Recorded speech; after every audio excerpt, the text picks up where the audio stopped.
Joining me now, three of the country's best political minds, all CNN contributors. Democratic strategist Robert Zimmerman, Errol Louis, from the New York Daily News, and syndicated columnist Miguel Perez. Good to have all of you back. So as we mentioned before the break, the president, of course, heading to Copenhagen at the end of next week, at the end of the climate change conference there. There's been so much talk about it this week and as to what the U.S. needs to do.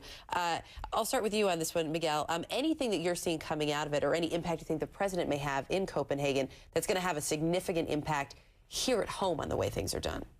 Well, it's the other way around. I think he has to have the support from Congress here at home so that he can go over there and show some leadership. This country needs to show some leadership on this front, and unfortunately, Congress hasn't moved fast enough for the president to go out and show that leadership. So in terms of what would signify leadership, Errol, there was this bill introduced yesterday, a bipartisan bill by 3 senators to look at some things that could be done here. I think the key word is bipartisan. I mean, he's been looking for some kind of significant bipartisanship, which is one of his major campaign promises. He didn't get it on TARP. He didn't get it on the bailout. He didn't get it on the auto bailout. He didn't get it on health care, certainly. Now it looks like he actually might get it on climate. And I wouldn't have guessed that that would be the place. I was going to say, it's one of the least likely things that you would imagine, because climate change is really people are very set in their camps on this. Yeah, for the most part, but, you know, I mean, when it comes to nuclear and some of the other drilling concessions that they seem to be giving back to the anti-environmentalists, if you want to call them that, it looks like it's something that could actually work.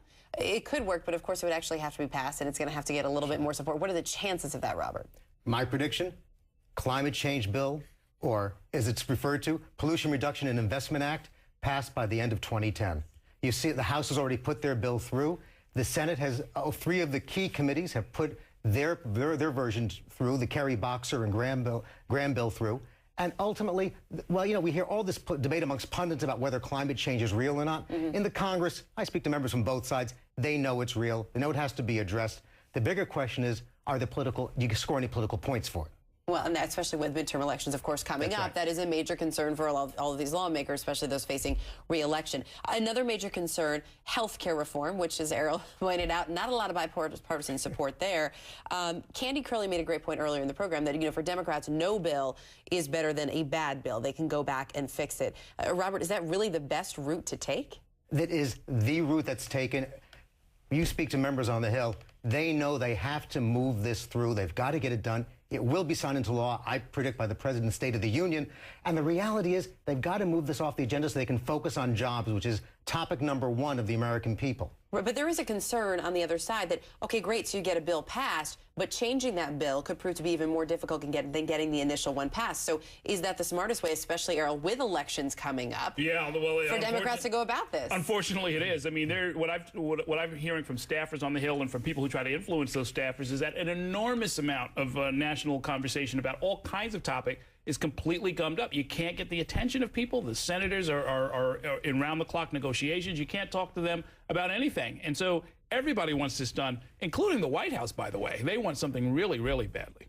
Just because everything is tied up doesn't mean that we settle for a bill that really doesn't do what we intended to do in the first place. Right. We need that public option, in my opinion. I mean, everything. But it doesn't sound like. I mean, that sounds like that is done at this point. But what we're doing is we're diluting this legislation so much that by the time they finish with it, it will be worthless. Do you think there was a distraction? There was so much focus, especially in the House bill, on abortion, on one issue, which is obviously very controversial in this country. But was there too much focus on that one issue and how this reform could affect whether or not that one issue was covered, as opposed to the greater issue of health care for this country? You know, I think you're onto something very significant. There's a reason we've not had health care reform in 60 years. This is a very hard initiative to put through. It's a lot of moving pieces to it.